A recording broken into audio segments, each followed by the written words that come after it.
Hey there, everyone. Gen X man back with another video. I just can't stop making these videos. They're just too fun. Today, we're going to do something a little different. Suggestion by my wife was that why don't you do on Tuesdays, Tabletop Tuesday? We talk about the games I play all the time. And today I figured for my first video, I'm going to showcase one of my absolute favorite RPGs of all time. I have been playing this for decades. And I thought about it yesterday. I can't even remember when I started playing this. I know that I had a module for it when I was in grade school, which is a very long time ago for anybody watching this.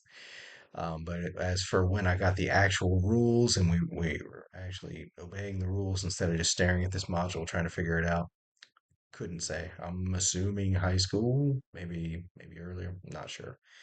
But what I'm talking about is the Marvel Superheroes role-playing game from the 80s, which is my heyday. And as you can see, that was the judge's book. Here's the player's handbook, which you can see is missing the covers. That's how long I've had this blessed thing. And we'll cover a couple other books that I like to use, and I consider them, not pivotal, but huge enhancement. And also, a shout out to the website classicmarvelforever.com. I'll put a link in the description here. It has nearly everything that I have. The one thing it doesn't have is Realms of Magic, which I'll show here in a minute. And I was lucky enough to get that off eBay for a decent price. So it's like, thank you. I think somebody was cleaning out their husband's old junk or something. but uh, but yeah, I wanted to go through now this game, like I said, I have played for decades. I have played the dickens out of it, and it actually has some of the least amount of house rules of any of the RPGs I still play, which shows how robust and timeless the core system is, which a lot of people call it the FASERIP system. And FASERIP stands, there are seven abilities which form the anagram FASERIP. You got fighting, agility, strength, endurance, reason, intuition, and psyche, whatever. I say psych because I grew up in the 80s and we always be like, psych. And these abilities are ranked, and we have, let's see here. Looks like we have about nine uh, of the standard uh, descriptors. In D&D for your base stats, you'll have 3 to 18, and this only has nine to start out with. You can go above. However, you're talking some really exceptional stuff at that point. But one thing I love, if you can see in this page right here, look at the descriptions of that. Every rank, instead of being, I mean, there are numerical values, but every rank has a descriptor that really harkens back to classic comic book language. Like everything is, I mean, you've got feeble, poor, typical, good, excellent, remarkable, incredible, amazing, and monstrous. And that, like, when you're sitting down to play and your characters are rolling up the players are rolling up their characters, and it's just like, well, what's your strength? And it's like, well, typical. I'm a typical kind of guy. You got somebody over there just like, whoa, rolling amazing. I have an amazing strength, which is on levels of like rogue and so on. Um, yes, I can I can quote a lot of characters, their main stats off memory. It's how long I've been playing. It's ridiculous. Um, but you roll up your phaser up your seven abilities, and each each character origin, as they call them, not a class, it's an origin. Kind of like race. You can see here you've got you'll roll on those tables and land somewhere in those nine descriptors. Now, of course, a lot of these origins are going to have modifiers and such. Mutants are more robust and hard to kill, so their endurance is given a boost. Ultra humans like your Fantastic Four, your Spider Man, and such, just get a +1 rank to whatever your player chooses, so on and so forth. Um, and beyond that, all these abilities are going to there's two sections of them: the phase and the rip. The phase is your physical abilities, your fighting, agility, strength, endurance. All the numerical values of those four are going to add into your health, which is your hit points. The other three, reason, intuition, psyche, are going to add into something called karma. Karma is you got two ways you can do this. The normal way is that you have a pool that acts both as you can use it as modifier while you play to boost your dice rolls on pivotal dice rolls, or you can save them up and cash them in as experience to level up your powers and your abilities and so on and so forth. Um, I choose as a house rule. I choose to have two pools. You got a temporary pool and you got your savings, as I like to call it, because I hate to see players agonize over a dice roll. Like, do I want to hoard this to advance later on, or do I want to use it now? So I tend to give players a temporary pool, and that's going to be, when you add up your reason, intuition, and psyche, you get this numerical value. I give them two pools. The first pool is the temp pool, and during every scene, those are the points you have to spend willy nilly during that scene. It doesn't go towards your experience pool or anything like that. It's just here's some points for this scene. Spend them as you will. And most people, they'll burn through them if it's important. Which is, you want the players to have fun. You don't want them to feel like, oh my God, I need a grindy math crunch. It's like it's a superheroes, man. Get in your MCU mindset. Your Avengers Assemble. Your X-Men. It's been nice. Uh, have fun, make it dramatic, make it memorable.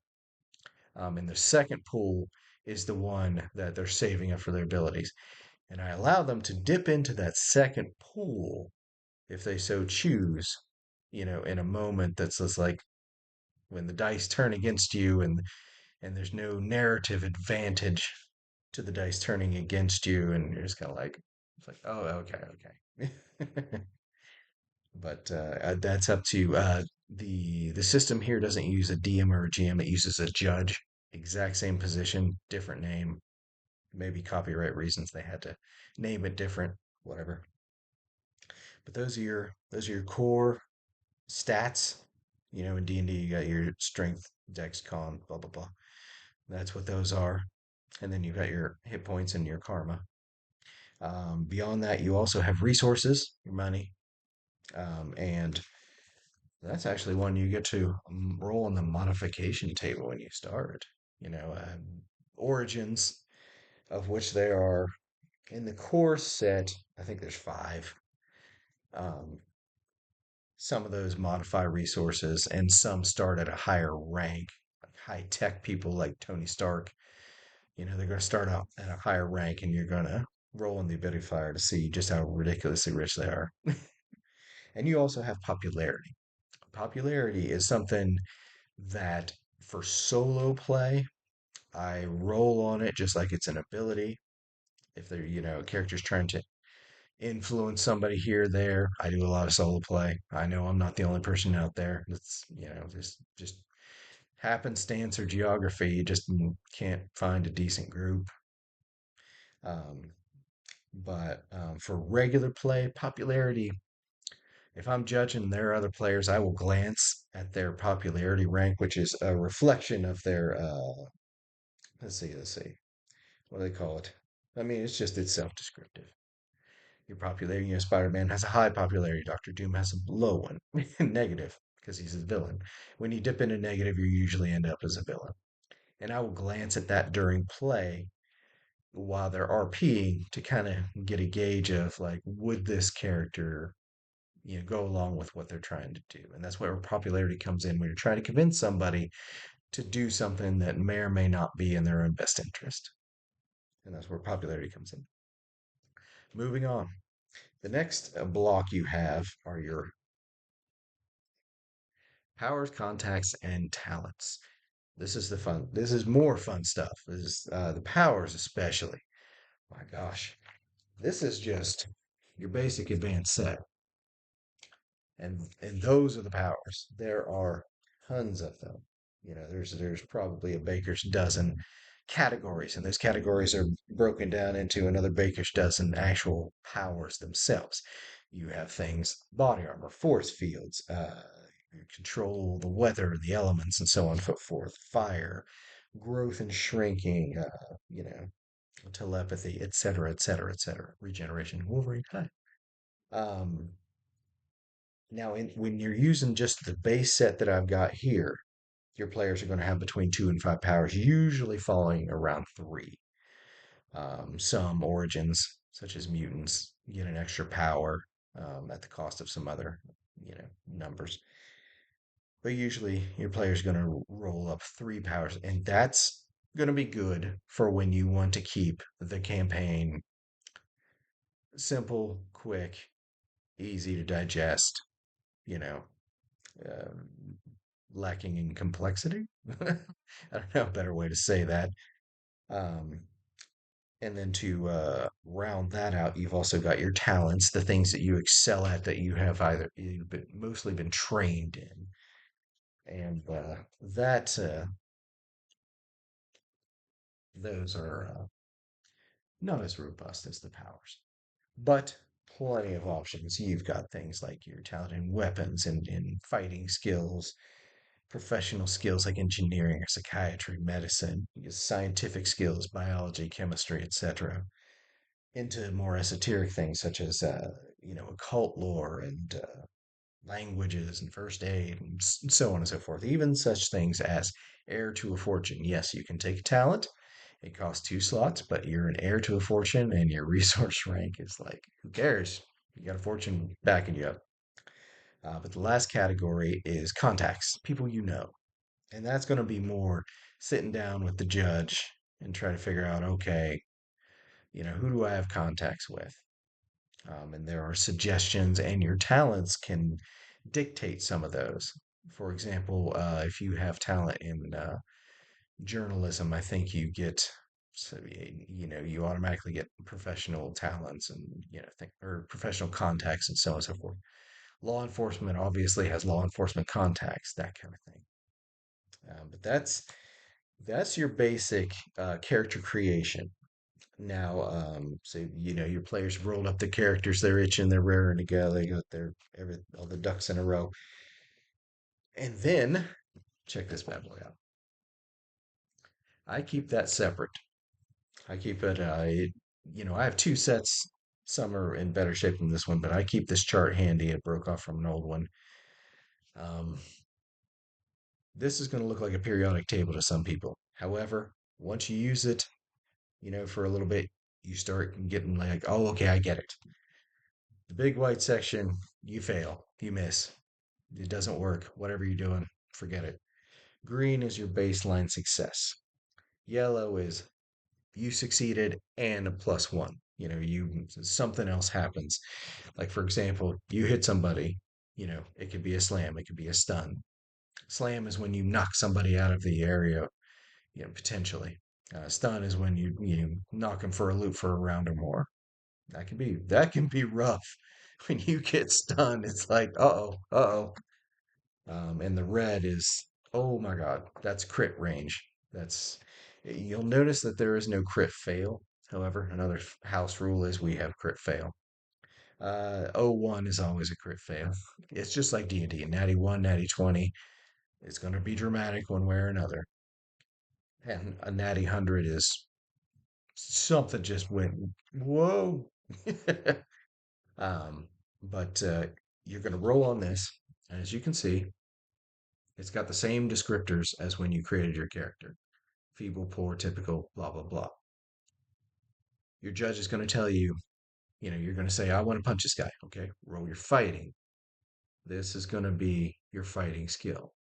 I'm going to try to lift this boulder. Okay, roll your strength. This is going to be your strength. This is going to be your roll on D100. This game only uses D100s as a base. Feel free to modify it as you see fit. But yeah, you're going to roll and you're going to cross-reference the ability they told you to use, and there you go, you got your response. So even though it looks kind of daunting with all the numbers and descriptors and such, you're just finding a color, and the color is going to tell you what happened. Very simple once you get the hang of it. And that's the system in a nutshell. It's not, it's not bewildering. You don't need an abacus. You don't need a calculus calculator. You don't need a PhD. Um, and I do like it is very dramatic.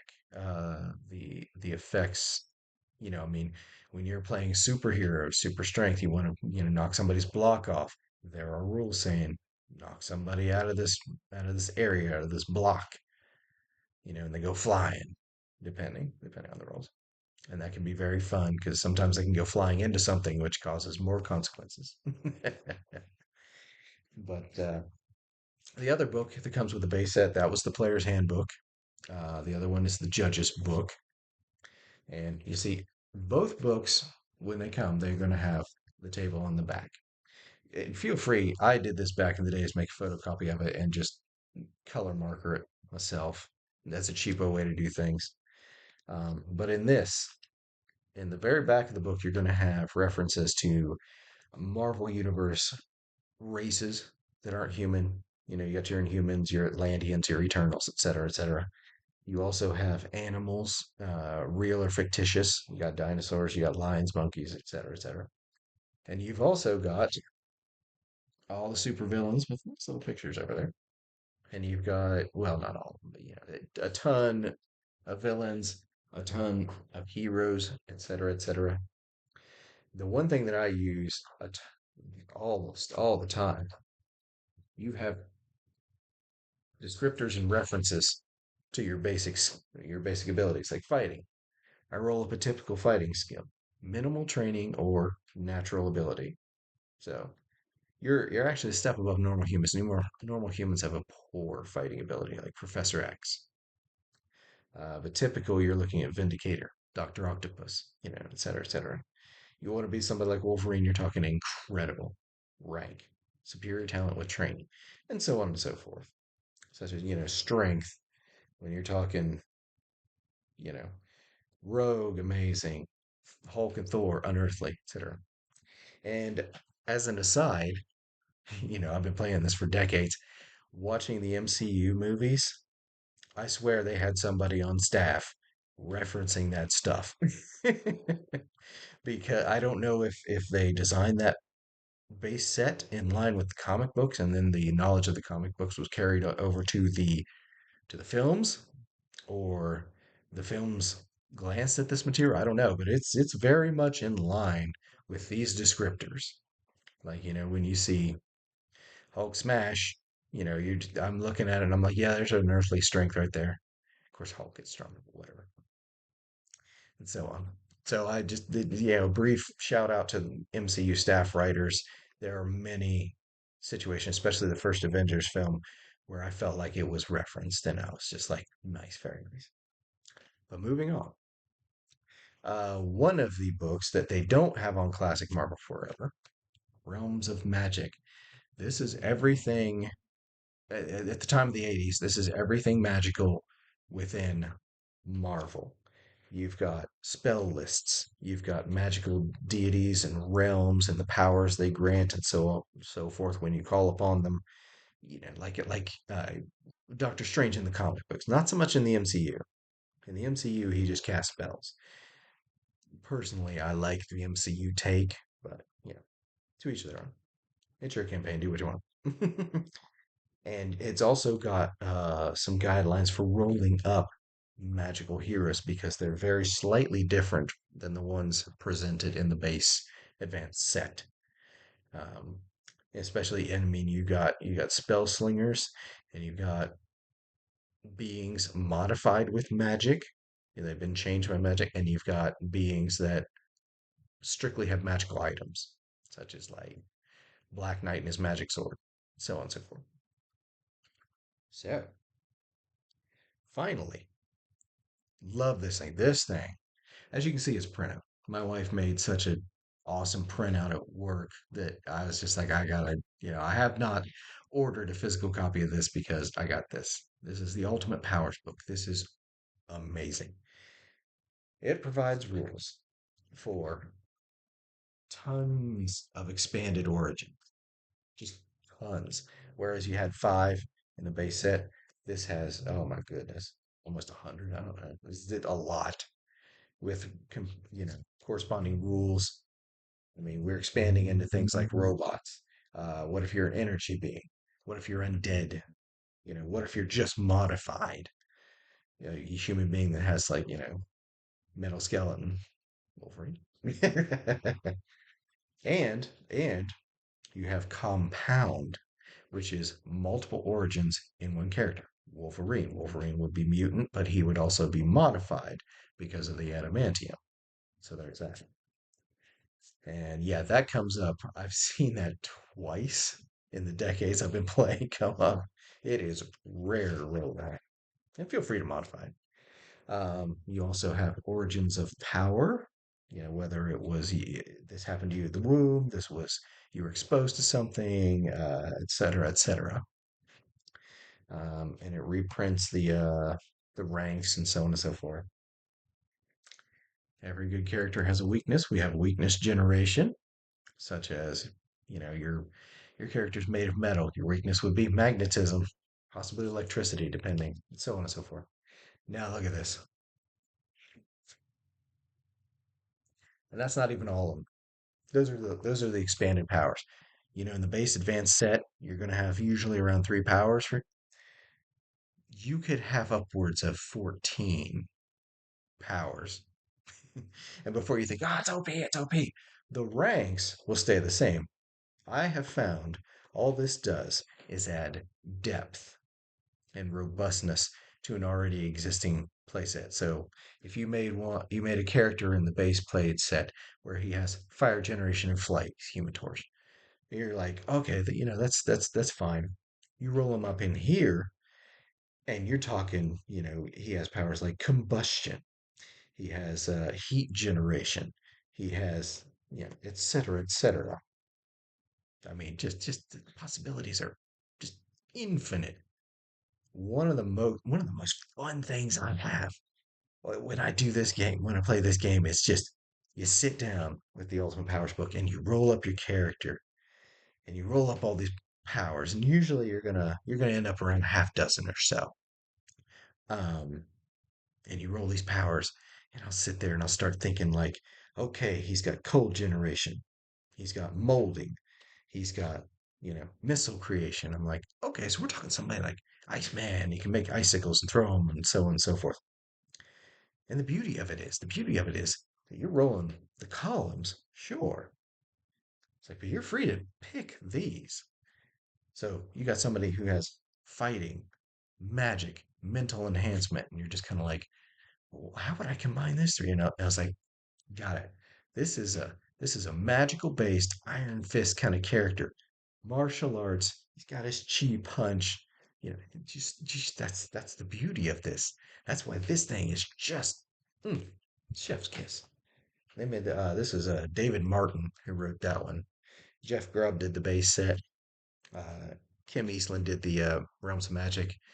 But that Ultimate Powers, oh my goodness gracious! It adds such depth and just beautiful.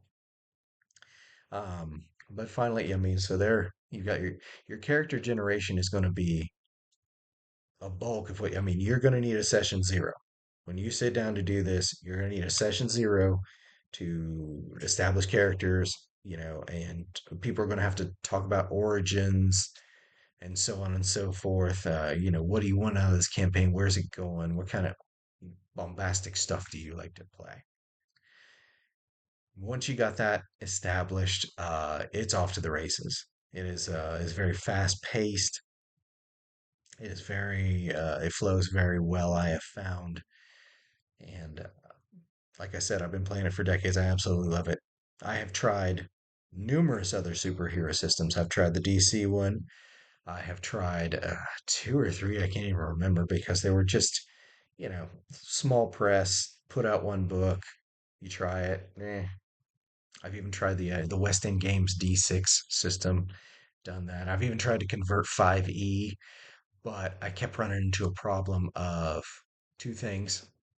When you roll characters up in this set, it's very easy to start out with super strength and, and super smarts and so on and so forth. Whereas in 5e, you're going to have the 3 to 18, and then you're going to have some way to modify it either in the powers you grant, spells and such, and class features and such, to modify that to make your Hulks and your Reed Richards and so on and so forth, or you're going to have to come up with some class-based thing, which is the second problem, classes. Because this does not use classes. It uses origins. It says, yeah, you were created by science, you were created by magic, you're a mutant, blah blah blah. Whereas, in 5e, you got races and you got classes. So characters can feel stymied by a class. Whereas this is create whatever character you want, superhero flair. 5e is like create whatever race you want, origin of power, and then you're also further defined as a bruiser, as a blaster, and so on. Looking at you, City of Heroes. So that can feel limiting for some players, and I hate for players to feel limited. That's one of the things I learned. Is just like you present the game and you let the players go, and that's how the players have a good time. You provide some rules and structure, but let them cook. Let your players cook. But anyway, so that is the Marvel Superheroes FASERIP system from the 80s. Highly recommended for anybody wanting to do any sort of superhero system. It's the original, the OG. In my opinion, my humble opinion, it has not been surpassed yet. Others may want something else, but from my money, you can get it for free off the internet, classicmarvelforever.com. You can also buy the physical books off eBay and so on and so forth, which I highly recommend because digital, you'll hear me rant about this the longer you check out this channel. Digital vanishes. Maybe there's a software update. Maybe the company went belly under and there's no copies of the digital stuff disappears. Physical is in your hands forever, most of the time. But anyway, that is the review of the Marvel Superheroes FASERIP system. Again, highly recommended. Feel free to comment in the comments below if you want me to cover any other system. I'll go out and have a look if as long as I have access to it, I'd be happy to. Or if I've already ran it in the past, I'd be happy to, offer my take on it. And if there's other systems you want me to talk about, I mean, obviously I'm going to be talking about some systems, but yeah, so, but yeah, if there's something you want to see or if you have a different take on this, feel free to comment down below. If I've entertained you, which I hope I have, that's my only humble goal is to put a smile on your face or just, entertain you for, I guess we're over 20 minutes now. But feel free to give a like if you want to be notified when, I upload anything, subscribe, ring the bell, etc. Anyway, thank you for your time. It's been fun. I'm off to carry on with the rest of the day. Hope you all have a great day and you all take care. Bye now.